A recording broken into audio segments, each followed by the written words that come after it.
আসসালামু আলাইকুম রহমতুল্লাহি বারকাতুহ। সবার কি ঘুম চলে আসছে? আসসালামু আলাইকুম রহমতুল্লাহি বারকাতুহ। আলহামদুলিল্লাহ, নিশ্চয় সকল প্রশংসা আল্লাহ সুবহানাহু ওয়া তাআলার জন্য। নাহমাদুহু, আমরা সকলেই তার প্রশংসা করছি। ওয়া নাস্তাঈনুহু, তার কাছে একমাত্র আমরা সাহায্য প্রার্থনা করছি। ওয়া নাস্তাগফিরুহ, তার কাছে একমাত্র আমরা ক্ষমা প্রার্থনা করছি। ওয়া নাউযু বিল্লাহি মিন শুরুরি আনফুসিনা, আমরা আমাদের নিজেদের মধ্যকার যে খারাপ বিষয়গুলো আছে সেগুলো থেকে আল্লাহর কাছে আশ্রয় প্রার্থনা করছি। ওয়ামিন সাইয়্যাতি আমালিনা, আসসালামু রাহমাতুল্লাহ, আমাদের যে মন্দ আমলগুলো আছে সেই মন্দ আমলগুলো থেকে আমরা আল্লাহ সুবহানাহু ওয়া তাআলার কাছে আশ্রয় চাচ্ছি। মান ইয়াহদিহিল্লাহু ফালা মুদিল্লা লাহ, নিশ্চয় আল্লাহ সুবহানাহু ওয়া তাআলা যাকে হেদায়েত দেন তাকে কেউ পথভ্রষ্ট করতে পারে না। ওয়া মান ইউদ্লিল ফালা হাদিয়া লাহ, এবং যাকে আল্লাহ সুবহানাহু ওয়া তাআলা পথভ্রষ্টতার উপর ছেড়ে দেন তাকে কেউ হেদায়েত দিতে পারে না। ওয়া আশহাদু আল্লা ইলাহা ইল্লাল্লাহ, আমি সাক্ষ্য দিচ্ছি আল্লাহ সুবহানাহু ওয়া তাআলা ছাড়া আর সত্য কোনো ইলাহ নেই। ওয়া আশহাদু আন্না মুহাম্মাদান আবদুহু ওয়া রাসূলুহু, এবং আমি আরও সাক্ষ্য দিচ্ছি মুহাম্মদ সাল্লাল্লাহু আলাইহি ওয়াসাল্লাম তার বান্দা এবং তার রাসূল। আম্মা বা'দ, ফাইন্না খায়রাল হাদিসি কিতাবুল্লাহ, সর্বোত্তম কথা হচ্ছে আল্লাহ সুবহানাহু ওয়া তাআলার কোরআনুল কারীমের কথা। ওয়া খায়রাল হাদি হাদিয়ু মুহাম্মাদিন সাল্লাল্লাহু আলাইহি ওয়াসাল্লাম, সর্বোত্তম পথ এবং পদ্ধতি হচ্ছে মুহাম্মদ সাল্লাল্লাহু আলাইহি ওয়াসাল্লামের পথ এবং পদ্ধতি। ওয়া শাররাল উমুরি মুহদাসাতুহা, সবচেয়ে নিকৃষ্ট পথ হচ্ছে দ্বীনের নামে নতুন আবিষ্কৃত বিষয়গুলো। ওয়া কুল্লু মুহদাসাতিন বিদআহ, প্রত্যেক নতুন আবিষ্কৃত বিষয় যেগুলো দ্বীনের নামে আছে সেগুলো সবগুলোই বেদাত। ওয়া কুল্লু বিদআতিন দালালাহ, প্রত্যেক বেদাত হচ্ছে পথভ্রষ্টতা। ওয়া কুল্লু দালালাতিন ফিন্নার, এবং প্রত্যেক পথভ্রষ্টরাই জাহান্নামে যাবে। আল্লাহ আমাদের সবাইকে হেফাজত করুন, আমিন। আজকে আমরা যে বিষয়টা নিয়ে আলোচনা করতে চাচ্ছি, ওয়ামা তৌফিক ইল্লা বিল্লাহ, আল্লাহ সুবহানাহু ওয়া তাআলার কাছে তৌফিক কামনা করছি, সেটি হচ্ছে মক্কা এবং মদিনার জিয়ারতের যে আদব রয়েছে, এবং সেখানে গেলে শয়তানের যে ধোঁকা, শয়তানের ধোঁকা সবসময় আছে, কিন্তু শয়তানের যে ধোঁকাগুলো আছে, যেসব জায়গাগুলোতে ধোঁকা দেয়, সেই বিষয়গুলো নিয়ে ইনশাআল্লাহ আমরা আলোচনা করার চেষ্টা করবো ইনশাআল্লাহ। বা'দা আউযু বিল্লাহি মিনাশ শাইতানির রাজীম, আমরা বিতাড়িত শয়তান থেকে আশ্রয় কামনা করছি আল্লাহ সুবহানাহু ওয়া তাআলার কাছে। আল্লাহ সুবহানাহু ওয়া তাআলা কোরআনুল কারীমে বলেছেন সূরা আলে ইমরানের মধ্যে, ইন্না আউওয়ালু বাইতিন উদিয়া লিন-নাসি লাল্লাযী বিবাক্কাতা মুবারাকান ওয়া হুদাল লিল আলামিন, আল্লাহ সুবহানাহু ওয়া তাআলা বলছেন, নিশ্চয়ই প্রথম যে ঘরটি আল্লাহ সুবহানাহু ওয়া তাআলা স্থাপন করেছেন মানুষের জন্য, সেটি হচ্ছে বিবাক্কা। বিবাক্কা হচ্ছে মক্কার আর একটা নাম। মক্কায় আল্লাহ সুবহানাহু ওয়া তাআলা একটি ঘর নির্মাণ করেছেন। এটি কেমন? মুবারাকা ওয়া হুদাল, এবং এটা হচ্ছে বরকতময়। মুবারাকা ওয়া হুদাল লিল আলামিন, এবং এটি হচ্ছে বিশ্ববাসীর জন্য একটা ডিরেকশন, মানে হিদায়াত স্বরূপ। আচ্ছা, এরপর আল্লাহ সুবহানাহু ওয়া তাআলা বলছে ফিহি আয়াতুম বাইয়িনাতুম মাকাম ইব্রাহিম, আর এটার মধ্যে রয়েছে আল্লাহ সুবহানাহু ওয়া তাআলার কিছু স্পষ্ট নিদর্শন এবং মাকাম ইব্রাহিম, ইব্রাহিম আলাইহিস সালামের যে মাকাম, অর্থাৎ যেখানে দাঁড়িয়ে তিনি সলাৎ পড়েছেন এবং যেখান থেকে তিনি মক্কাকে নির্মাণ করেছেন, সেই চিহ্ন সেখানে রয়েছে। ওয়ামান দাখালাহু কানা আমিনা, আল্লাহ সুবহানাহু ওয়া তাআলা বলেছেন, যেই এই মক্কায় প্রবেশ করবে সে এখানে নিরাপদ হয়ে যাবে। ওয়ালিল্লাহি আলান নাসি হিজ্জুল বাইতি মান ইসতাতাআ ইলাইহি সাবিলা ওয়া মান কাফারা ফাইন্নাল্লাহা গানিয়্যুন আনিল আলামিন। এরপরের অংশ আমরা সবাই জানি, যাদের সেখানে যাওয়ার সামর্থ্য আছে হজ করার, তারা যাতে হজ করতে যায়। আর কেউ যদি এটা থেকে কুফরি করে, অস্বীকৃতি জানায়, তাহলে তারা যাতে জেনে রাখে যে আল্লাহ সুবহানাহু ওয়া তাআলার সৃষ্টি থেকে অমুখাপেক্ষী, আল্লাহ কারো মুখাপেক্ষী নন। এই প্রথম ঘরটা আমরা আসলে একটু আবেগ দিয়ে যদি চিন্তা করি, মানে আবেগ কেন বললাম, আমরা আল্লাহ সুবহানাহু ওয়া তাআলা বলেছেন যে তোমরা হচ্ছ ইব্রাহিম আলাইহিস সালামের মিল্লাহ, তার ডিসেন্ডেন্স হিসেবে তোমরা আসছো, আসলে তার ফলোয়ার হিসেবে তোমরা আসছো। এই জন্য বলেছে মিল্লাতে আবিকুম ইব্রাহিম, তোমাদের বাবা ইব্রাহিমের ধর্ম, তোমাদের যে ধর্মটা। এই জন্য আল্লাহ সুবহানাহু ওয়া তাআলা ইব্রাহিম আলাইহিস সালামের বংশধর থেকে কিন্তু রাসূলুল্লাহ সাল্লাল্লাহু আলাইহি ওয়াসাল্লামকে পাঠিয়েছেন, এটা আমরা জানি। ওইখানে প্রথম দেখেন, ইব্রাহিম আলাইহিস সালামের লাইফ স্প্যানটা খুব সহজ ছিল না, খুব কঠিন ছিল। প্রথম উনি যখন তাওহীদ বুঝলো, ওনার বাবা সহ ওনার এলাকার মানুষ সবাই হচ্ছে ওই যে আইডল ওয়ার্শিপার্স ছিল, সবাই হচ্ছে মূর্তি পূজারী। তো তিনি, একটা ঘটনা আমরা সবাই জানি, যে একবার অসুস্থতা, বললেন যে আমি অসুস্থ, তিনি যাবেন না মুশরিকদের একটা বড় অনুষ্ঠানে। তিনি কি করলেন, ছোট মূর্তিগুলোকে ভেঙে বড়টার গলার মধ্যে ওই কোদাল বা কিছু একটা যেটা দিয়ে ভেঙেছেন সেটা ঝুলিয়ে রেখেছেন। তো সবাই আসার পরে দেখলো যে কিরে, মূর্তি বাকিগুলো ভাঙা আর বড়টার মধ্যে কোদালটা ঝুলানো আছে। তখন তিনি বললেন যে তুমি আমাকে কেন তোমরা জিজ্ঞেস করছো, ওই যে বড়টাকে জিজ্ঞেস করো, ওর ওর গলার মধ্যে তো ইয়া। তো সবাই বুঝতে পেরেছে এটা ইব্রাহিম আলাইসালামের কাজ। তো এরপর তিনি একটা মেসেজ দিয়েছেন, তিনি বললেন যে তোমরা যে এগুলোর ইবাদত করো না তারা শুনতে পায় না, নিজের কোনো কিছু ক্ষমতা আছে না, নিজেদেরকে সেভ করতে পারছে, তাদেরকে তোমরা ডাকছো আল্লাহকে বাদ দিয়ে। তো সবাই মিলে সিদ্ধান্ত নিল যে না, ইব্রাহিম আলাইসালামকে এখন কি করতে হবে, আগুনে ফেলে দিতে হবে। তো চিন্তা করে দেখেন, ইব্রাহিম আলী ইসালামের বাবা যে আজার, উনি সহ সবাই মিলে আগুনে ফেলার জন্য একেবারে একমত। আপনি চিন্তা করে দেখেন যে আপনার আব্বু, আপনার নিজের বাবা, আপনার এলাকার মানুষ সহ অর্থাৎ গ্রামের মানুষ যারা আছে সবাই মিলে আপনাকে আগুনে ফেলে দিচ্ছে। আপনি দেখে আছেন যে আপনার বাবাও তাদের মধ্যে আছে, আপনার মনের অবস্থাটা কেমন হবে? যাই হোক, যখন আগুনে ফেলতে যাচ্ছে সেই অবস্থায় আল্লাহ সুবহানাহু ওয়া তাআলা জিবরিল আলাইহিস সালামকে পাঠালেন। জিবরিল আলাইহিস সালাম এসে বলছেন যে আপনার কোনো সাহায্য দরকার? সাথে সাথে ইব্রাহিম আলাইহিস সালাম বললেন হাসবি আল্লাহ, যে আমার জন্য আল্লাহই যথেষ্ট। এত কঠিন একটা মুহূর্তেও তিনি আল্লাহ সুবহানাহু ওয়া তাআলা যে তার জন্য যথেষ্ট, তিনি এটা স্মরণ করেছেন। তার মানে তিনি জিবরিল আলাইহিস সালামের সাহায্য আসলে চান নাই, সরাসরি আল্লাহর সাহায্য তিনি চেয়েছেন। এরপর আল্লাহ সুবহানাহু ওয়া তাআলা কোরআনুল কারিমে বলেই দিয়েছেন যে কি করা হয়েছিল। আগুনেরও রব যেহেতু আল্লাহ সুবহানাহু ওয়া তাআলা, আগুনকে আল্লাহ সুবহানাহু ওয়া তাআলা আদেশ দিয়েছেন কুনি বারদাও ওয়া সালামান আলা ইব্রাহিম, ইব্রাহিম আলাইহিস সালামের উপর তুমি ঠান্ডা এবং শান্তির হয়ে যাও। ফলশ্রুতিতে আগুন তখন কি হয়ে গেল, ঠান্ডা হয়ে গেল, শীতল হয়ে গেল এবং তার জন্য শান্তির হয়ে গেল। ইব্রাহিম আলাইহিস সালাম আল্লাহ সুবহানাহু ওয়া তাআলার কাছে সন্তান চাইলেন বৃদ্ধ বয়সে, এবং সন্তান চাওয়ার পর সন্তান দেয়া হলো। ইসমাইল আলাইহিস সালামকে দেয়া হলো, আপনারা সবাই জানেন। ইসমাইল আলাইহিস সালামকে ছোট অবস্থায় আল্লাহ সুবহানাহু ওয়া তাআলা আদেশ করলেন মাক্কায়। এখন তো গেলে আপনি দেখছেন যে অনেক জনবসতি, সেখানে একটা গাছপালা পশু পাখি কিছু ছিল না, একদম ধুধু মরুভূমি। ওই জায়গার মধ্যে ফেলে আসতে বললেন কাকে, রেখে আসতে বললেন কাকে? তার ওয়াইফ এবং তার সন্তানকে, তার স্ত্রী এবং তার সন্তানকে রেখে আসতে বললেন। আপনি একটু চিন্তা করে দেখেন, আমাদের সবার এখানে মোটামুটি বাচ্চা আছে। তো এই আমার বাচ্চা সহ আমার ওয়াইফকে এমন একটা জায়গায় রেখে আসা, কি হবে আমি আসলে জানি না। মানে কত বড় টেস্ট, আপনি বুঝতে পারছেন?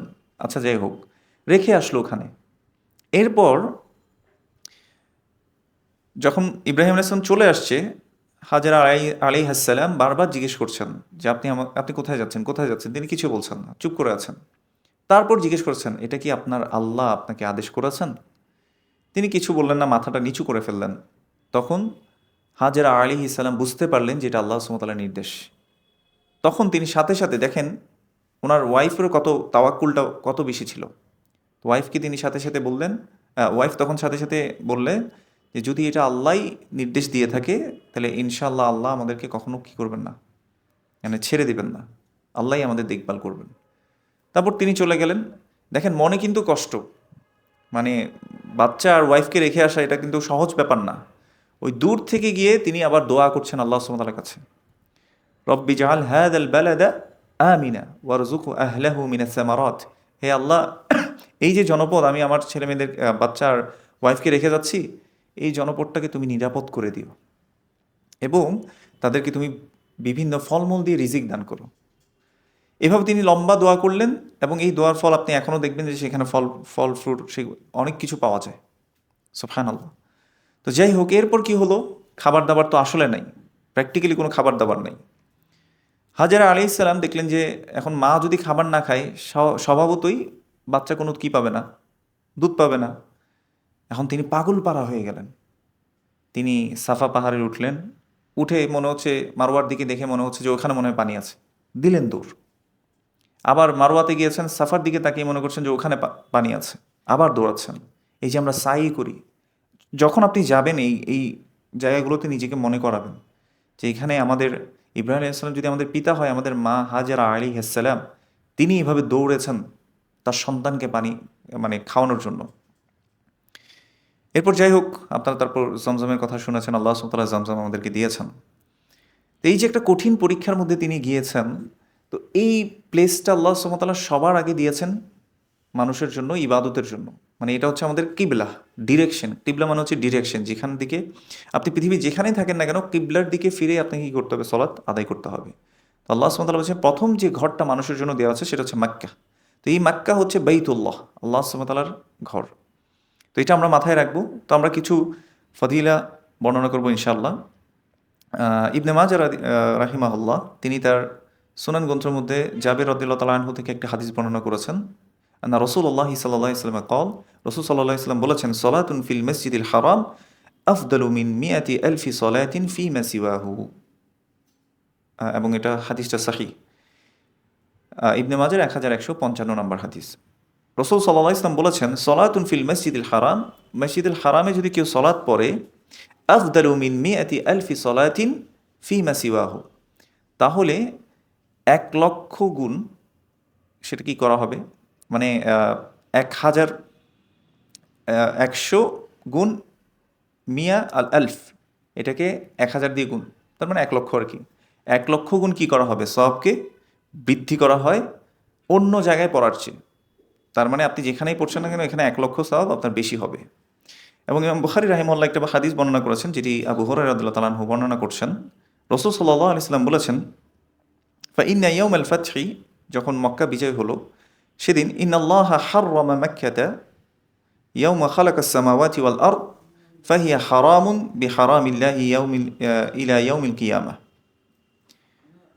আল্লাহ সুবহানাহু ওয়া তাআলা পৃথিবী যেদিন থেকে সৃষ্টি করেছে, ঠিক সেদিন থেকে এই হারাম এরিয়াকে, মক্কার যে হারাম এরিয়া, সেটাকে কি করেছেন, হারাম করেছেন। হারামের দুইটা অর্থ, একটা হচ্ছে প্রোহাইবিটেড, নিষিদ্ধ, আর একটা হচ্ছে কি সম্মানিত।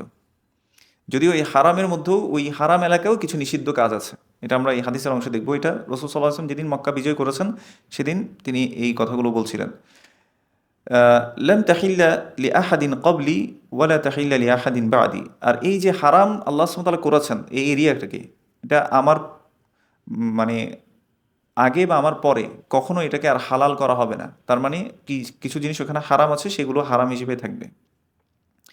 এরপর তিনি আরও কিছু বললেন, যে এখানে কেউ শিকার করবে না, কেউ কোনো কিছু, এমনকি যদি ফুল গাছও হয়, সে ফুল গাছ থেকে কাটাও ছিঁড়বে না, পাতা বা এরকম কোনো কিছু ছিঁড়বে না। তো এটা আমাদেরকে মাথায় রাখতে হবে যে আল্লাহ সুবহানাহু ওয়া তাআলা এই জায়গাটাকে কি করেছেন, সম্মানিত করেছেন, এত সম্মানিত। এবং মাকাম ইব্রাহিমের কথা বলেছি, আল্লাহ সুবহানাহু ওয়া তাআলা বলছেন যে এখানে মাকাম ইব্রাহিম আছে, যেটার পিছনে আমরা আসলে যখন যে তাওয়াফ শেষ করে এসে তার পিছনে আমরা কি করি, 2 রাকাত সালাত পড়ি, এটা সুন্নাহ, তাই না?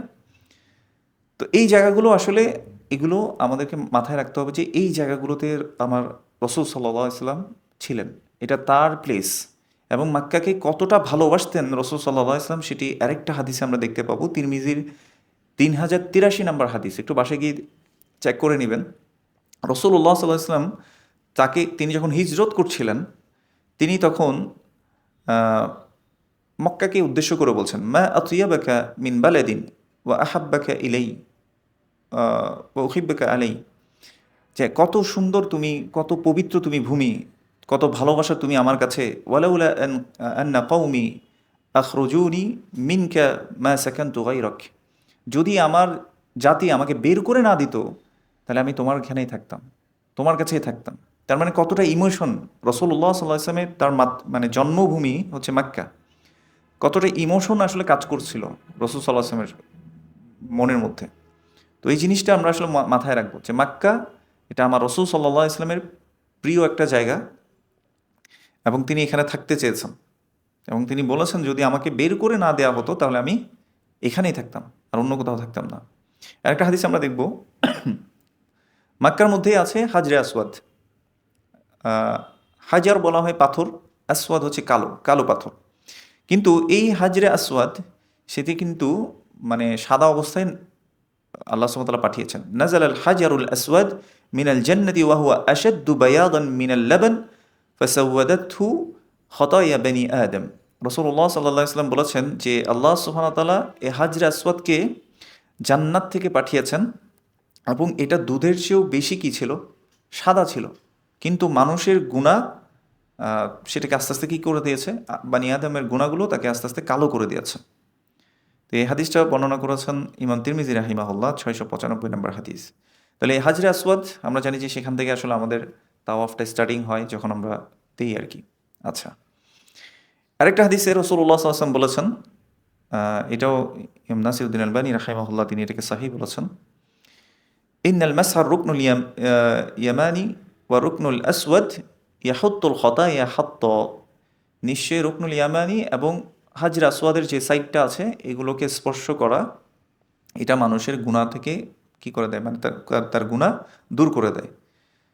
আচ্ছা, আরেকটা হাদিস আসছে যেটা ইমাম আহমদ রাহিমাহুল্লাহ বর্ণনা করেছেন, ইয়াতি হাদাল হাজারু ইয়াউমাল কিয়ামাতি লাহু আইনানি ইউবসিরু বিহিমা, কিয়ামতের দিন হাজরে আসওয়াদ আসবে এবং তার দুটো চোখ থাকবে, যে চোখ দিয়ে সে দেখতে পাবে, ওয়ালিসানুন ইয়ানতিকু বিহি, দুইটা তার একটা জিহ্বা থাকবে অর্থাৎ মুখ কণ্ঠনালী থাকবে, সে সেটা দিয়ে কথা বলবে। ইয়াশহাদু লিমান ইস্তালামাহু বিহাক্কিন, এবং সে সেদিন সাক্ষ্য দিবে যে তাকে মানে সত্যিকার অর্থে স্পর্শ, মানে শুদ্ধ নিয়ত নিয়ে যে স্পর্শ করতে পেরেছে তার ব্যাপারে সে সাক্ষী দিবে কিয়ামতের দিন। আচ্ছা, এবং আমরা জানি যে সেখানে আছে জমজম, যেটা আমরা একটু আগে বললাম যে ইসমাইল আলাইহিস সালাম যখন কাতরাচ্ছিলেন এবং হাজরা আলাইহিস সালাম সাফা থেকে মারওয়া, মারওয়া থেকে সাফা তিনি দৌড়ে বেড়াচ্ছিলেন, সেই মুহূর্তে জিবরিল আলাইহিস সালাম এসে আসলে এই জমজম কূপটা আসলে খনন করেন এবং রাসূলুল্লাহ সাল্লাল্লাহু আলাইহি ওয়াসাল্লাম হাজরা আলাইহিস সালামের জন্য দোয়া করেছিলেন। কারণ হাজরা আলাইহিস সালাম কী করেছিলেন, জমজমটাকে একটা বাউন্ডারি দিয়েছিলেন, মানে যাতে পানিটা ফ্লো হয়ে না যায়। এবং রাসূল সাল্লাল্লাহু আলাইহি ওয়াসাল্লাম বলেছেন তিনি যদি সেদিন কি না দিতেন, বাউন্ডারি না দিতেন, তাহলে এটা মানে চলমান ধারায় বইতে থাকতো এবং এটা মানে নাহার হয়ে যেত আর কি।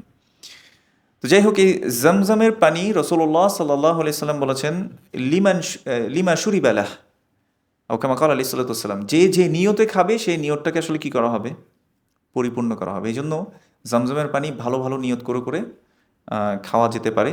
রাসূলুল্লাহ সাল্লাল্লাহু আলাইহি ওয়াসাল্লাম বলেছেন জমজমু তাআমু তুমিন ওয়া শিফাউ ওয়া শিফাউ সুকমিন, জমজমের পানি হচ্ছে ক্ষুধার্তের জন্য খাবার স্বরূপ এবং অসুস্থের জন্য শিফা স্বরূপ। এই জন্য এখনও অসুস্থ রোগীদেরকে দেখবেন যে অনেকেই দেখবেন এটাকে জমজমের পানিটাকে খাওয়ায়। এই হাদিসটা বর্ণনা করেছেন ইমাম বাজ্জার, 3572 নম্বর হাদিস। তো এই জন্য আমাদের যদি কেউ অসুস্থ থাকে আমরা জমজমের পানি খেতে পারি, অথবা যে কোনো নিয়তে আমরা জমজম খেতে পারি ইনশাল্লাহ। তো এটা ছিল মোটামুটি মাক্কার বিষয়, সেখানে আমরা আসলে শিকার করা যাবে না। মাক্কা মাদিনা দোনোটাই হচ্ছে হারামাইন, দোনোটাই হারাম এরিয়া, ওইখানের মধ্যে শিকার করা যাবে না, গালিগালাজ করা। কারণ আল্লাহ সুবহানাহু ওয়া তাআলা কোরআনুল কারীমের মধ্যে বলেছেন যে হজের দিনগুলোতে ফালা রাফাসা ওয়ালা জিদালা ফিল হজ, কোনো অশ্লীল কাজ এবং ওয়ালা জিদাল, কোনো ঝগড়াঝাটি। আপনি দেখবেন যে যেমন আমাদের আজকের আলোচনার বিষয়বস্তু একটা হচ্ছে যে শয়তানকে নিয়ে, তাই না? শয়তান কি করে মানুষের সামনে তাদের আমলগুলোকে সুন্দর করে দেখায়, মানে খারাপ আমলগুলোকে সুন্দর করে দেখায়। কিভাবে একটু বলি। আল্লাহ সুবহানাহু ওয়া তাআলা বলছেন কিছু মানুষ কি করছিল, ইয়াসজুদুনা লিশ-শামস মিন দুনিল্লাহ, আল্লাহ ছাড়া তারা মানে সূর্যকে সিজদা করছিল। তো এই যে সূর্যকে সিজদা করা বা মূর্তিকে পূজা করা, এটা খারাপ কাজ না? শিরক একটা খারাপ কাজ। এই খারাপ কাজটাকে সুন্দর করে কে দেখিয়েছিল? আল্লাহ বলছেন ওয়াজাইয়ানা লাহুমুশ শাইতানু আমালাহুম, শয়তান তাদের কাজটাকে বিউটিফাই করেছে। একটা কথা মনে রাখবেন যে শয়তানের প্রথম যে মিশন সেটা হচ্ছে সে আপনাকে চায় না আপনি জান্নাতে যান, সে আপনার চিরশত্রু, এবং সে আপনাকে দিয়ে প্রথমে শিরক করাতে চাইবে, একদম যেটা কঠিন শিরক, আপনাকে ফোল্ড অফ ইসলাম থেকে বের করে দিবে, এরকম একটা কাজ সে করাতে চাইবে। যদি সেটা করতে না পারে আপনাকে দিয়ে বেদাত করাবে। বুঝতে পেরেছি? বেদাত মানে কি? যেগুলো দিনে ছিল না, দিনের নাম দিয়ে দিনের মতো করে দেখিয়ে এগুলো আপনাকে দিয়ে করাবে। 3, বেদাতও করাতে পারলো না, তাহলে কি করাবে? আপনাকে মুবাহ কাজ করাবে। না, বিদাত করাতে না পারলে তারপর হারাম কাজের দিকে আপনাকে দিবে, মানে যেগুলো একটু হারাম কাজ সেই কাজগুলো করাবে এবং আপনাকে বুঝাবে যে না এটা করা যায়, আল্লাহ রহমান রহিম মাফ করে দিবে। আচ্ছা, যদি এটাও করাইতে না পারে তখন আপনাকে মুবাহ কাজ করাবে, মানে ঐচ্ছিক। ফর এক্সাম্পল, কোরআন পাঠ করা ভালো কাজ না খারাপ কাজ? ভালো কাজ। এই ভালো কাজটা আপনাকে করাবে সে কখন? ঠিক জামাতের আগ মুহূর্তে। আপনি চিন্তা করবেন, আচ্ছা কোরআন পড়া মানে ভালো কাজ, কিন্তু তাকবিরাতুল উলা ধরা এটাও তো কি ভালো কাজ, মানে একদম প্রথম তাকবীরের সাথে আপনি সলাতে দাঁড়াবেন, এটাও ভালো কাজ। কিন্তু আপনি মনে করেন যে কোরআন পড়তেছেন, আপনাকে বুঝাবে আর 2টা পৃষ্ঠা পড়ো, আর 2টা লাইন পড়ো। সে আপনাকে বারবার ডিলে করাতে চাইবে, কারণ আপনি যাতে মানে আরও বেটার একটা আমল থেকে কি হয়ে যান, পিছায় পড়েন। তো তো সেইভাবে করে আসলে ধোঁকা দিতে থাকে। তো যেটা বলছিলাম, ফর এক্সাম্পল আপনাদেরকে একটা, আমি নাস্তি উদাহরণটা আসলে সবসময় দিই, শুনতে হয়তো শ্রুতি কটু হতে পারে, শ্রুতি মধুর হবে না আপনাকে যদি এই উদাহরণটা দেই। ধরেন একটা আয়োজন করা হলো, এই যে প্রতিযোগিতার আয়োজন করা হলো, সেই প্রতিযোগিতার নাম রাখা হলো, মনে করেন যে পুরো একটা টাইটেল, যে এখানে নারীরা তারা সেজে গুজে কিছু কাপড় পরবে, কিছু কাপড় খুলে রেখে অর্ধ উলঙ্গ থেকে তারা পুরুষের লালসা চরিতার্থ করবে, আজই রেজিস্ট্রেশন করুন। বলেন তো কোনো মেয়ে আর ওইখানে রেজিস্ট্রেশন করবে এই কথা যদি শুনে, যে যে এখানে সেজে গুজে অর্ধনগ্ন অবস্থায় এসে পুরুষের লালসা চরিতার্থ করবে, আজই রেজিস্ট্রেশন করুন? কেউ করবে? একই কাজ, সাজগুজো করবে, কিছু কাপড় রাখবে, কিছু কাপড় খুলে রেখে টাইট ফিট কাপড় পরে পুরুষের লালসাও চরিতার্থ করবে। এটার নাম যদি একটু টুইস্ট করে দেয়, সুন্দরী প্রতিযোগিতা, এবার বলেন তো করবে কি না? করবে। মিস ওয়ার্ল্ড, মিস বাংলাদেশ, আরও যত ধরনের প্রতিযোগিতাগুলো আছে, দেখবেন যে একই কাজ হচ্ছে, কিন্তু এটাকে আস্তে করে সে কী করেছে, নামটা পাল্টিয়ে দিয়ে বিউটিফাই করেছে। এজন্য আদম এবং হাওয়া আলাইহিমাসসালাম, তাদেরকে আল্লাহ সুবহানাহু ওয়া তাআলা বলেছেন ফালা তাকরাবা হাযিহি শাজারা, এই গাছের কাছে যাবে না। তো এখন সে চিন্তা করছে যে কিভাবে কি করে ওনাদেরকে এই গাছের কাছে নেওয়া যায়, মানে একটা প্ল্যান আঁটলো সে। তো এই গাছের একটা সে নাম পরিবর্তন করে দিছে। নাম দিছে কি? নাম দিছে হচ্ছে শাজারাতুল খুলদ, মানে ইটার্নাল ট্রি। মানে এটা যদি কেউ একবার খায় এই ফ্রুটটা, তাইলে সে মানে একেবারে সে কোথায় থাকতে পারবে, পার্মানেন্টলি সে মানে রেসিডেন্স হয়ে যাবে কোথায়? জান্নাতের। তো এই ধোকা দিয়ে কাকে ধোকা দিয়েছে? আমার আপনার বাবা আদম আলাইহিস সালামকে। তখন আমাদেরকেও সে বিভিন্ন নামে, বিভিন্ন মোড়কে সুন্দর প্যাকেজিং করে সে ধোকা দিয়ে থাকে। তো যাই হোক, তো এখানে কোনো ঝগড়া হবে না, এই হারামাইন শরীফাইন দোনো জায়গায় ঝগড়া করা যাবে না। মাদিনার ফাজিলাত বলার আগে এই কথাটা একটু বলে নেই, আমরা ইনশাল্লাহ বলবো এরপরে। শয়তান কি করবে এখন? আপনাকে তো মুবাহ কাজ করায় যদি করতে না পারে, এবার আপনাকে ওয়াসওয়াসা দিতে থাকবে, বিভিন্ন ওয়াসওয়াসা। আল্লাযী ইউওয়াসওয়িসু ফি সুদুরিন নাস, এটা আমরা সবাই পড়ি, তাই না? আল্লাহর কাছে আমরা আশ্রয় চাই। তো সে মনে ওয়াসওয়াসা দিবেন কি? মনে করেন যে 3বার ধোয়া সুন্নাহ, সে বলবে যে মনে হয় তুমি 2বার ধুইছো, 3বার মানে একবার মনে হয়নি, মনে হয় এখানে শুকনা আছে। তো বারবার দেখবেন যে আপনি কিছু মানুষ দেখবেন যে বারবার অজু করে, বারবার গোসল করে, বারবার জিনিস ধোয়, এই ওসিডি প্রবলেমে তাদেরকে ফেলে দেয়। তো শয়তান কি করে? তাদেরকে ওয়াসওয়াসা দিতে থাকে। এই ওয়াসওয়াসার মধ্যে আরেকটা জিনিস আছে, সেটা কি? যন্নাসউ বা যন্নুসু আমরা বলতে পারি, যে সেটা হচ্ছে খারাপ ধারণা। আপনি দেখবেন যে মানুষের মাঝে মানুষ কনফ্লিক্ট লাগিয়ে রাখে, সে ধারণা তৈরি করে অন্তরের মধ্যে। অথচ আল্লাহ সুবহানাহু ওয়া তাআলা সূরাতুল হুজুরাতের মধ্যে আমাদেরকে জানিয়েছেন, ইয়া আইয়ুহাল্লাযীনা আমানু জিতানিবু কাসীরাম মিনাজ-যন্ন ইন্না বা'দায-যন্নি ইসম। হে ইমানদারগণ, তোমরা অধিকতর ধারণা থেকে দূরে থাকো। ইন্না বা'দায-যন্নি ইসম, কেননা কিছু কিছু ধারণা হচ্ছে কি? পাপ। এরপর বলছে কি? ওয়ালা তাজাসসু, তোমরা একে অন্যের খুঁটিয়ে খুঁটিয়ে দোষ বের করবে না। ওয়ালা ইয়াকতাব বা'দুকুম বা'দা, তোমরা একে অন্যের গীবত করবে না। 3টা কথা বললেন, অধিকতর ধারণা করবে না, খুঁটিয়ে খুঁটিয়ে দোষ বের করবে না, একে অন্যের গীবত করবে না। এগুলোর রেজেম্বলেন্স বা এগুলোর মানে আল্লাহ সুবহানাহু ওয়া তাআলা একটা উদাহরণ দিয়েছেন একটা কাজের সাথে। মানে এই পাপগুলো, বেশি বেশি ধারণা করা, মন্দ ধারণা করা, খুঁটিয়ে খুঁটিয়ে মানুষের দোষ বের করা, এবং হচ্ছে গীবত করা। গীবত মানে কি? অন্যের দোষ, সত্য দোষ তার মধ্যে অবশ্যই আছে, তার অনুপস্থিতি এটাকে বর্ণনা করা। এই 3টা জিনিসকে আল্লাহ সুবহানাহু ওয়া তাআলা বর্ণনা করেছেন, মানে তুলনা করেছেন কিসের সাথে? আইয়ুহিব্বু আহাদুকুম আইয়াকুলা লাহমা আখিহি মাইতা, তোমাদের কেউ কি তোমাদের মৃত ভাইয়ের গোশতকে চাবিয়ে চাবিয়ে খেতে পছন্দ করবে? আল্লাহ বলছেন যে মৃত ভাইয়ের গোশত খাওয়া যেমন, এই 3টা পাপ হচ্ছে এরকম। তারপর আল্লাহ নিজেই উত্তর দিচ্ছেন ফাকারিহতুমু, তোমরা তো আসলে এটাকে অপছন্দ করবে। তো দেখেন, এই যে ধারণা থেকে কি হয়, রাসূলুল্লাহ সাল্লাল্লাহু আলাইহি ওয়াসাল্লাম বলেছেন, সাবধান করেছেন, ইয়াকুম, আমি তোমাদেরকে সাবধান করছি, ইয়াকুম ওয়ায-যন, তোমরা ধারণা করবে না, ধারণা থেকে তোমরা বিরত থাকো। ফা ইন্নায-যন্না আকযাবুল হাদিস, কেননা ধারণা হচ্ছে দ্য বিগেস্ট লাই, সবচেয়ে বড় মিথ্যা। এটা ইসমু তাফদিলের সিগায় বলেছেন, মানে যেটাকে আমরা বলি যে সুপারলেটিভ ডিগ্রি।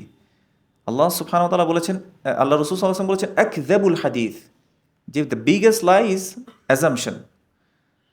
তাহলে কোনো একটা ধারণা, এটাই হচ্ছে আসলে সবচেয়ে বড় মিথ্যা। এবং কোরআনুল কারীমে আল্লাহ সুবহানাহু ওয়া তাআলা বলেছেন, ইন্নায যান্না লা ইউগনি মিনাল হাক্কি শাইআ। ধারণা মানুষকে সত্য থেকে কিছুই দিতে পারে না। মুনাফিকদের ব্যাপারে বলা হয়েছে, মুনাফিকরা বেশি বেশি ধারণা করে আল্লাহর ব্যাপারে, আল্লাহ রাসূল সাল্লাল্লাহু আলাইহি ওয়াসাল্লামের ব্যাপারে। ইয়াযুন্নুনা বিল্লাহি যান্নাস সাউ। তারা আল্লাহর ব্যাপারে মন্দ মন্দ ধারণা করে থাকে। ধারণার কথাটা কেন বলছি এবার বলি। এয়ারপোর্টে নামলেন, নামার পর শয়তান কি করছে? আপনি একটা ভালো কাজে আসছেন, তো এখন যে ব্যক্তি আসলে গান নাচ করতেছে তাকে নিয়ে শয়তানের কিন্তু আসলে বেশি একটা টেনশন নাই, কারণ সে আপনার শত্রু। কিন্তু আল্লাহ সুবহানাহু ওয়া তাআলা ডিক্লেয়ার করছে যে ওয়ালা তাত্তাবিউ খুতুওয়াতি শাইতান, তোমরা শয়তানের পদাঙ্ক অনুসরণ করো না। ইন্নাহু লাকুম আদুউম মুবিন, সে তোমাদের স্পষ্ট শত্রু। তাহলে শত্রুকে আগে আইডেন্টিফাই করতে হবে আপনাকে। শত্রুকে আল্লাহ আপনাকে বারবার চিনিয়ে দিচ্ছেন যে ইয়া আইয়ুহান নাস ফালা তাগুররান্নাকুমুল হায়াতুদ দুনিয়া, দুনিয়ার জীবন যাতে তোমাদেরকে ধোকায় না ফেলে, ওয়ালা ইয়াগুররান্নাকুম বিল্লাহিল গরুর, ওই ধোঁকাবাজও যাতে তোমাদেরকে ধোকা দিতে না পারে। বি কশেস, তোমাদেরকে বারবার সাবধান করেছে, মানে আল্লাহ সুবহানাহু ওয়া তাআলা আমাদেরকে বারবার কি করেছেন? সাবধান করেছেন। এখন এই শয়তান আপনাকে এসে, আপনি ভালো কাজে আছেন, ওর তো টেনশন যে আপনাকে কিভাবে আপনার হজটা নষ্ট করবে। কারণ আল্লাহ রাসূল সাল্লাল্লাহু আলাইহি ওয়াসাল্লাম বলেছেন যে আল হাজ্জুল মাবরুর লাইসা লাহু জাযাউন ইল্লাল জান্নাহ। হাজ্জে মাবরুর যদি আপনার হয়ে যায় তাহলে জান্নাত ছাড়া তো আর আপনার প্রতিদান নাই। আল্লাহ বলেছেন জান্নাতই তার প্রতিদান একমাত্র। এখন সে তো, আপনি জান্নাতে এক পা চলে গেছে, ওইখান থেকেও সে কি করতে চাইবে? এক পা কিভাবে বের করে আপনাকে জাহান্নামী বানানো যায় সেই কাজটা সে করবে। তো এই জন্য আপনি ভালো কাজে গিয়েছেন, সে সহ্য করতে পারবে না। নামার সাথে সাথে মনে করেন যে এক ভাই একটা কাফেলা থেকে আসছেন, আপনি আর একটা কাফেলা থেকে গেছেন। এখন শুরু হয়ে গেল কি রেট কম্পেয়ারিং, যে ভাই আপনি কত মিটার দূরে আছেন, কোন প্যাকেজে আসছেন, কি সুযোগ সুবিধা। আপনার মনে একটা সন্দেহ ঢুকাই দিল। তখন আপনি এখন চিন্তা করতেছেন, যেই হোক না কেন, যে কোনো এজেন্সি হোক না কেন, তখন আপনি বললেন যে আমি তো মনে হয় ধরা গেছি। এই আপনার মনের মধ্যে সে অস্ত্র আল্লাযী ইউওয়াসওয়িসু ফি সুদুরিন নাস দিতে থাকলো। এখন এই ওয়াসওয়াসা কিন্তু আপনি যখন নিয়ে আসেন বা ধারণা করে ফেলছেন, আপনি এই মনে হয় বেশি লাভ করছে, ও মনে হয় ইয়াতে দিছে, নানা ধারণা আপনাকে আসতে পারে। দেখেন, এটা কিন্তু আমি আপনাকে মানে এজেন্সির পক্ষ থেকে আমি আপনাকে এই কথা বলতেছি না, এই কথা বলতেছি আপনাকে আপনার হাজটা যাতে মাবরুর হয়। আপনার যা ঝগড়াঝাটি করার ভাই, যা যা জানার দরকার, কথা কষাকষি, দর কষাকষি যাই হোক না কেন, এখান থেকে করে যান। ওইখানে গিয়ে আপনার হজটা যাতে নষ্ট না হয়। ওই যে আমাদের অবস্থা যদি এরকম হয়, ফাইদা আজমতা ফাতাওয়াক্কাল আলাল্লাহ, যা ডিসাইড হয়ে গেছে এরপরে শেষ। এখান থেকে যখনই আমি প্লেনে উঠে গেছি শেষ, আমি আর এগুলো নিয়ে কথা বলবো না। আমি আল্লাহ সুবহানাহু ওয়া তাআলার উপর তাওয়াক্কুল করে ফেললাম। এখন যাই হবে হবে, আমি আল্লাহ সুবহানাহু ওয়া তাআলার জন্য যাচ্ছি, হাজ্জে মাবরুর যাতে আমার হয় এটা এনশিওর করতে হবে আপনাকে। তো শয়তানকে কোনোভাবে সুযোগ দেওয়া যাবে না। যা করার এখন, আগে আগে আপনি সব জেনে নেন, দরকার হলে সব কিছু ভেঙে ভেঙে ভেঙে ভেঙে জিজ্ঞেস করেন। বুঝতে পারছি? আচ্ছা, তো শয়তান কি করবে? আপনার মনের মধ্যে যে ওয়াসওয়াসা দিল, আপনি এখন ধারণা নিলেন, ধারণা করে করে এখন কি করতেছেন? ক্ষেপতেছেন আপনি মনের মধ্যে। এখন এই একদিনে সেই করবে না। এখন ওখানে যখন ওই যে তাওয়াফ করতে যাবেন গরম লাগবে, যখন ওই যে মিনাতে মুজদালিফায় গরম লাগবে, খিদায় খাবার নাই, পানি পাচ্ছেন না, ওই মুহূর্তে এসে সে আরও কি করবে? ওয়াসওয়াসা দিতে দিতে থাকবে যে এখন বল, এইটা দিবে বলছিল, এটা দিবে বলছিল, মনে আছে তোর, তোকে কিন্তু এটা বলছিল। অ্যান্ড মনে করেন যে কোনো কারণে মিসম্যানেজমেন্ট হয়েও যেতে পারে, কারণ এটা তো মানুষরাই করতেছে, তাই না? মানুষের কি আছে? সীমাবদ্ধতা আছে, লিমিটেশন আছে। এখন মনে করেন কোনো এক জায়গায় কেটারিং একটা দায়িত্ব নিল কেউ, কোনো কারণে মনে করেন যে ওই খাবারটা পুড়ে গেছে, হইতে পারে তো, শেফ মনে করেন কোনো কারণে একটু সরছে, খাবার পুরোটা পুড়ে গেছে। এখন আবার নতুন করে রাঁধতে আবার সময় লাগবে না? এখন ওই সময়টা আসতে আসতে মনে করেন যে আপনি এখন চিন্তা করতেছেন, না সব কাফেলা তো খাবার পেয়ে গেছে, আমরা তো পাইনি। হইতে পারে এই কথাটা, আমি জাস্ট একটা এক্সাম্পল দিলাম। শয়তান তখন আপনার উপর কি হবে? চড়া হবে। সে আপনাকে বারবার করতে হবে, হ্যাঁ না আমার ভাইটা কষ্ট পাচ্ছে। মনে করেন আপনি আপনার মায়ের সাথে গেছেন, আমার মাটা কষ্ট পাচ্ছে, সে আপনাকে অস্বস্তি দিতে থাকবে। এই জায়গাগুলো থেকে আপনাকে মনে রাখতে হবে যে যে কোনো পর্যায়ে আল্লাহ যে বলেছেন হাজ্জের দিনগুলোতে ওয়ালা রাফাসা ওয়ালা জিদালা ফিল হাজ্জ, কোনো অশ্লীল কাজ হবে না, কোনো ঝগড়াঝাটি হবে না। আমার আল্লাহ বলছে ঝগড়া না করতে, আমি করব না। আমার আল্লাহ বলছেন যে এখানে ঝগড়াঝাটি, তর্ক বিতর্ক এগুলো করব না, আমি করব না। এবং আপনার মনেও যদি আসে, আপনি সাথে সাথে বলতে থাকবেন আউযু বিল্লাহি মিনাশ শাইতানির রাজিম। এখানে যদি তোকে মনে করেন যে যে ইউনিভার্সিটি পাস করা আর মাস্টার্স করা কোনো শয়তান থাকে, ওখানে তো পিএইচডি শয়তান থাকবে। কারণ আপনার ওইটা ওর একেবারে লাস্ট পয়েন্ট। কারণ হচ্ছে আপনার হাজ্জে মাবরুর মানে আপনি জান্নাতি। হাজ্জে মাবরুর মানে আপনি এমনভাবে রজা ফি বেইতিহি কাওয়ালাদাতহু উম্মু, রাসূল সাল্লাল্লাহু আলাইহি ওয়াসাল্লাম বলেছেন সে ঘরে ফিরে আসবে এমনভাবে যে সে নবজাতক একজন বাসায় যেভাবে ফিরে মানে ঘরে যেভাবে আসছিল প্রথম দিন, হাজ্জে মাবরুরের উপর সে এইভাবে নিষ্পাপ হয়ে ফিরবে। তাহলে আপনাকে তো আল্লাহ সুবহানাহু ওয়া তাআলা এতগুলো অপরচুনিটি দিয়েছে, সে তো চাইবে না এটা করতে আপনাকে, সে তো চাইবে কিভাবে এটাকে স্পয়েল করা যায়। সুবহানাল্লাহ। এই জন্য মনে রাখবেন শয়তানের একটা কাজ হচ্ছে বিউটিফাই করা। এবং দেখেন ওই যে কালিমাতুল হক, সত্য কথা বলা, সুলতানের সামনে, মনে করেন যে যারা ক্ষমতা ধরে এদের সামনে সত্য কথা বলাটা, বলে যে এটা জিহাদের সমতুল্য মর্যাদা তাকে দেওয়া হবে। এখন এই কথা চিন্তা করে আপনি বলেন যে না এখন তো অথরিটির সামনে সত্য কথা বলতে হবে, ওদের পক্ষ হয়ে আপনি নেবেন, ইনসাফ করতে হবে, মনে করেন আপনাকে নানা প্যাকেজে এই কথাগুলো নিয়ে আসবে। আমি বলছি না তার মানে যে যদি কোনো ঝামেলা মনে হয় আপনি এটাকে পরবর্তীতে হজ থেকে ফেরার পরে আপনি কি করতে পারেন এটা নিয়ে ডিসকাশন করতে পারেন, আমি বুঝতে পেরেছি।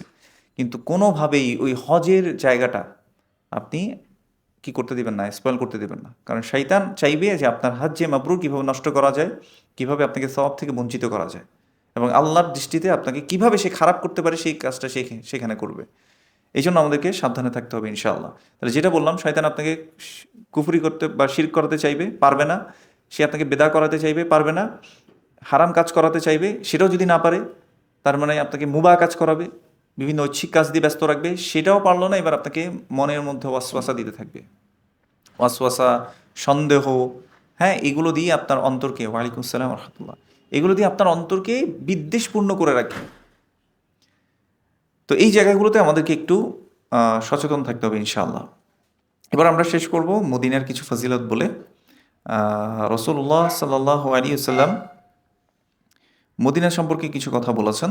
যেমন তিনি বলেছেন, সলাতুন ফি মসজিদি হাদা খায়রুন মিন আলফি সলাতিন ফি মা সিওয়াহু ইল্লা আল মসজিদুল হারাম।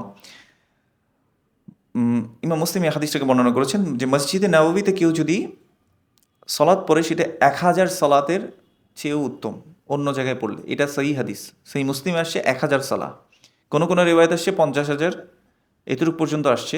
তবে আমরা আশা করতে পারি, কিন্তু একেবারে সহি হাদিসে আসছে মিন আলফি সলাতিন, 1000 সলাতের চেয়েও কি উত্তম। তার মানে 1000 এক রাকাতে আপনি 1000 সলাত পাচ্ছেন ইনশাআল্লাহ। তো এই জন্য আমাদের উচিত হচ্ছে যতক্ষণ ইয়াতে আছি, মদিনায় আছি, আমরা সলাতের মধ্যে থাকা যদি সম্ভব হয়, এবং অবশ্যই সেখানে গেলে আমরা দুখুলুল মসজিদ তো পড়ছি, এই জিনিসগুলো করা ইনশাআল্লাহ। আচ্ছা, আরেকটা জায়গা আছে, মা বাইনা বাইতি ওয়া মিম্বারি রাউদাতুন মিন রিয়াদিল জান্নাহ।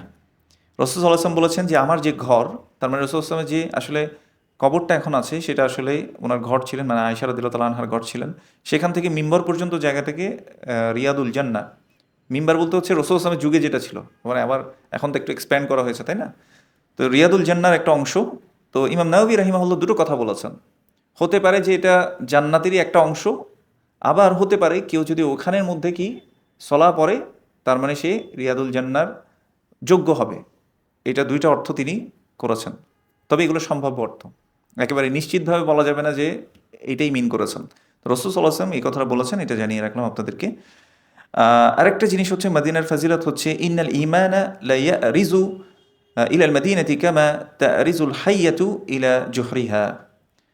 ঈমান মানে মদিনার মধ্যে এমনভাবে ফিরে আসবে যেভাবে সাপ তার গর্ততে ফিরে আসে।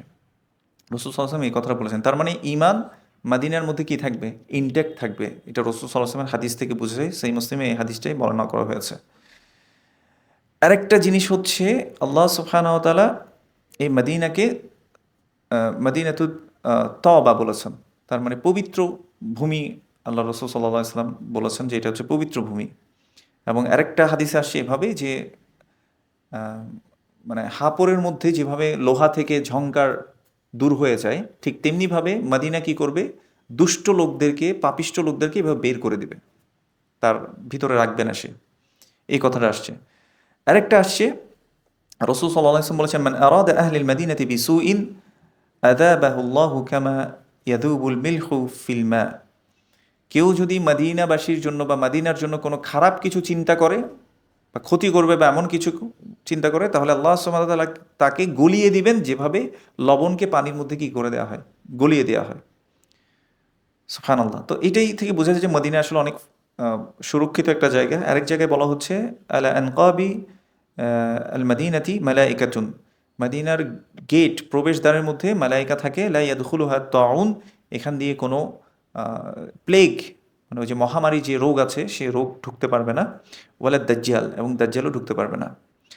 আচ্ছা, আরেকটা হাদিসে রাসূলুল্লাহ সাল্লাল্লাহু আলাইহি সাল্লাম বলেছেন, কেউ যদি সম্ভব হয় সে যাতে মদিনায় মারা যায়।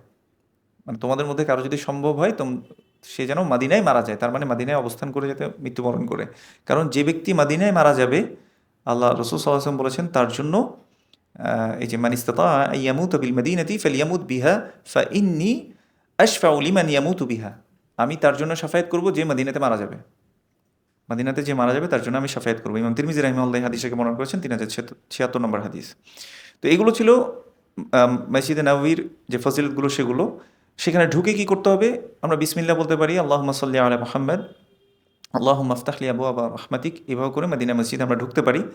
দ্বিতীয় যে কাজটা করতে পারি, আমরা রাসূলুল্লাহ সাল্লাল্লাহু আলাইহি ওয়াসাল্লামের কবরটা জিয়ারত করতে পারি, এবং ইয়াকিফু যায়িরু তুজাহু কবরিন নবী সাল্লাল্লাহু আলাইহি ওয়াসাল্লাম বিআদাবিন মা খাফদি সাউতিহি। আমাদের আওয়াজটা যাতে কি হয়, নিচু হয়। কারণ মনে রাখবেন রাসূলুল্লাহ সাল্লাল্লাহু আলাইহি ওয়াসাল্লামকে আল্লাহ সুবহানাহু ওয়া তাআলা আয়াত নাজিল করে বলেছেন যে কেউ যাতে তোমার সামনে কি না করে, আওয়াজটাকে বড় না করে। হুম, ওয়ালা তারফাউ আসওয়াতাকুম ফাওকা সাউতিন নবী। কেউ যাতে রাসূল সাল্লাল্লাহু আলাইহি ওয়াসাল্লামের আওয়াজের উপর আওয়াজ না বাড়ায়। এই জন্য এটা এখনও যেহেতু রাসূল সাল্লাল্লাহু আলাইহি ওয়াসাল্লাম কবরে আছেন, আদাবান আমাদেরকে আওয়াজটা নিচু রাখতে হবে, ঠিক আছে? আচ্ছা, এবং আমরা আরেকটা জিনিস করতে পারি, সেটা হচ্ছে এখানে জায়েজ না যে রাসূল সাল্লাল্লাহু আলাইহি ওয়াসাল্লামের যে হুজরা বা ওই যে কক্ষটা আছে সেটাকে স্পর্শ করতেই হবে বা স্পর্শ করে ফজিলত নিব, এগুলো আসলে কোনো জায়েজ বিষয় না। এবং চুমা দেওয়া এটাও জায়েজ বিষয় না, এবং এটাতে কোনো তাওয়াফ করা এটাও কিনা জায়েজ না। কিছু মানুষ দেখবেন যে এখানে অনেক করে, কেন এটা জায়েজ না? লিআন্না যালিকা লাম ইয়াসবুত আন আহাদিন মিনাস সাহাবা। কোনো সাহাবা এটা এমনটা করেন নাই যে এভাবে ধরে চুমো দিয়ে অথবা অন্য কোনো ওখানে ঘুরে বা কোনো বরকত হাসিল করবে, এটা কোনো সাহাবা তাবিঈন কেউ করার নাই। করলে এটা জানা যেত, কেউ এটা করার নেই। আচ্ছা, এবং রাসূল সাল্লাল্লাহু আলাইহি ওয়াসাল্লাম থেকে কিছু চাওয়া যাবে না ওখানে গিয়ে, যে ইয়া রাসূলুল্লাহ আমি আপনার কাছে আসছি, আপনি আমাকে এটা দেন ওইটা দেন। মনে রাখতে হবে চাইতে হবে কার কাছে? আল্লাহর কাছে। এখন আপনি বলবেন যে এটা করলে কি আমি ওয়াহাবি হয়ে যাচ্ছি বা আল্লাহর নবীর দুশমন হয়ে যাচ্ছি কিনা? না, রাসূল সাল্লাল্লাহু আলাইহি ওয়াসাল্লাম নিজে শিক্ষা দিয়েছেন তার মুখ দিয়ে, ইযা সাআলতা ফাসআলিল্লাহ। যদি তোমার চাইতে হয় তুমি কার কাছে চাইবে? আল্লাহর কাছে চাইবে। ওয়া ইযা ইসতাআনতা ফাসতাইন বিল্লাহ। যদি সাহায্য চাইতে হয় তাও কার কাছে চাইবে? আল্লাহর কাছে চাইবে। তো তিনি শিখিয়ে গেছেন যে আল্লাহর কাছে চাইতে হবে, তিনি শিখিয়ে গেছেন সাহায্য আল্লাহর কাছে চাইতে হবে। এজন্য দেখবেন না যে আপনি সহিহ বুখারীতে দেখবেন কিতাবু সলাতুল ইস্তিসকা, বৃষ্টি চাওয়ার যে অধ্যায়টা আছে ওইটা একটু পড়িয়েন। 1010 নম্বর হাদিস, যদি আমি ভুল না করে থাকি নাম্বারটা। রাসূলুল্লাহ সাল্লাল্লাহু আলাইহি ওয়াসাল্লামের যুগে রাসূল সাল্লাল্লাহু আলাইহি ওয়াসাল্লামের ওয়াসিলা দিয়ে সাহাবারা বৃষ্টির জন্য দোয়া করত। তখন রাসূল সাল্লাল্লাহু আলাইহি ওয়াসাল্লাম জীবিত ছিল। কিন্তু রাসূল সাল্লাল্লাহু আলাইহি ওয়াসাল্লাম যখন পৃথিবী থেকে চলে গেলেন, তখন রাসূল সাল্লাল্লাহু আলাইহি ওয়াসাল্লামের কবর তো ছিল মদিনায়। তো সব সাহাবী গিয়ে তো মদিনার ওই কবরের পাশে গিয়ে তারা চিন্তা করতে পারে যে এখন রাসূল সাল্লাল্লাহু আলাইহি ওয়াসাল্লামের ওয়াসিলা দিয়ে একটু দোয়া করি। তারা এটা করলেন না। তার চাচা জীবিত ছিল, তার চাচা ওয়াসিলা দিয়ে দোয়া করেছেন। তিনি জীবিত ছিলেন, তাদের সাথে ছিলেন। দেখেন সাহাবারা চাইলে পারতেন ওখানে গিয়ে করার জন্য। তারপরে যে বিভিন্ন কনফ্লিক্ট হতো, তখন অনেক সমস্যা হতো। কেউ তো গিয়ে বলেন না যে ইয়া রাসূলুল্লাহ আমাদেরকে একটু সমাধানটা বলে দেন, আপনি তো শুনতেই পাচ্ছেন আমাদেরকে, এভাবে করে কিন্তু কেউ বলে নাই। তো এই জন্য তার কাছে দোয়া করা, কোনো সাহায্য চাওয়া এটা জায়েজ নেই। আচ্ছা, আর আরেকটা বিষয় হচ্ছে ওখান থেকে দেখবেন যে কিছু না কিছু নিয়ে আসতে চায় মানুষ চুরি করে, মানে মনে করে যে এটা ফজিলত বা বরকতময়। এই জিনিসগুলো আসলে আমাদের দূরে থাকতে হবে। এগুলো শয়তান আমাদেরকে আসলে ধোঁকা দিবে বেশি বেশি। কারণ আপনার স্বাভাবিক, আপনি যখন ওখানে যাবেন, যেই মানুষটার জন্য আপনি ইমানে আসছেন, যাকে না দেখে আপনি ইমান আনছেন, রাসূল সাল্লাল্লাহু আলাইহি ওয়াসাল্লাম, যাকে আপনি মন থেকে ভালোবাসেন, আপনি এমনি আবেগ আপ্লুত হয়ে যাবেন, এমনি আবেগ আপ্লুত হয়ে যাবেন। তো আপনার কান্না আসবে, আপনি কান্না করেন, কোনো সমস্যা নেই। কিন্তু দোয়া করার সময় আপনি অবশ্যই কি করবেন? আল্লাহর কাছেই করবেন, এবং মানে কিবলার দিকে ফিরে আপনি করবেন। রাসূল সাল্লাল্লাহু আলাইহি ওয়াসাল্লামের কাছে করবেন না, রাসূল সাল্লাল্লাহু আলাইহি ওয়াসাল্লাম থেকে কোনো কিছু সাহায্য চাইবেন না ইনশাআল্লাহ। তো যা বললাম এটা আমরা আল্লাহ আমাকে আমল করার তৌফিক দান করুন এবং আপনাদেরকে আমল করার তৌফিক দান করুন। বিশেষ করে এটা প্র্যাকটিস করা, যে শয়তানের যে ধোঁকাগুলো, এটা বোঝার চেষ্টা করা, যে শয়তান আমাকে কোন কোন জায়গায় ধোঁকা দিতে পারে, কোন কোন জায়গায় আমি আসলে নিজের দুর্বলতা আছে, আমাদের কিছু নিজের দুর্বলতা আছে না, মানবীয় দুর্বলতা, এই দুর্বলতাটাকে এখন থেকে কাটানোর একটু প্র্যাকটিস করা। যে যেসব কাজে আমাকে শয়তান, ধরেন আপনাকে অলসতা করতে শয়তান করে, তাহলে আপনাকে ওই জায়গায় একটু ফোকাস করতে হবে, এই জায়গায় যে এখানে আমার একটু কাজ করা দরকার। অথবা মনে করেন যে আমি মানুষের সম্পর্কে একটু বেশি ধারণা করে ফেলতেছি, তাহলে ধারণা কিভাবে না করা যায়, সুধারণা যেভাবে করা যায়, এই জিনিসগুলো করা। এবং শয়তান আমাদেরকে বিভিন্ন মোড়কে, যেটা বললাম, সে কী করবে, সামনে নিয়ে আসবে। আল্লাহ সুবহানাহু ওয়া তাআলা কিন্তু শয়তানকে আমাদেরকে মানে মেইন এনিমি হিসেবে কি করেছেন, পরিচয় করে দিয়েছেন, ইন্ট্রোডিউস করেছেন। আল্লাহ বলেছেন, ওয়ালা তাত্তাবিউ খুতুওয়াতি শাইতান ইন্নাহু লাকুম আদুউম মুবিন, সে তোমাদের স্পষ্টত শত্রু। ইন্নামা ইয়ামুরুকুম বিসসু, সে তোমাদেরকে খারাপ কাজের আদেশ দিবে। ওয়াল ফাহশা, সে অশ্লীলতার কাজ মানে আদেশ দিবে। অশ্লীলতার মধ্যে, ফাহশার মধ্যে গালিগালাজ করা, ঝগড়া বিবাদ করা, এগুলোও কিন্তু পড়ে। সে এগুলোর আদেশ দিবে। চাইবে কিভাবে আপনার হাজ্জি মাবরুরকে কি করা যায়, স্পয়েল করা যায়। তো আল্লাহ সুবহানাহু ওয়া তাআলা যা বললাম, আমাকে আমল করার তৌফিক দান করুন। হাদা ওয়া সাল্লাল্লাহু আলা নবিয়িনা মুহাম্মদ ওয়া আলা আলিহি ওয়া সাহবিহি আজমাইন। সুবহানাকাল্লাহুম্মা ওয়া বিহামদিক, আশহাদু আল্লা ইলাহা ইল্লা আনতা, আস্তাগফিরুকা ওয়া আতুবু ইলাইক। আসসালামু আলাইকুম ওয়া রাহমাতুল্লাহ।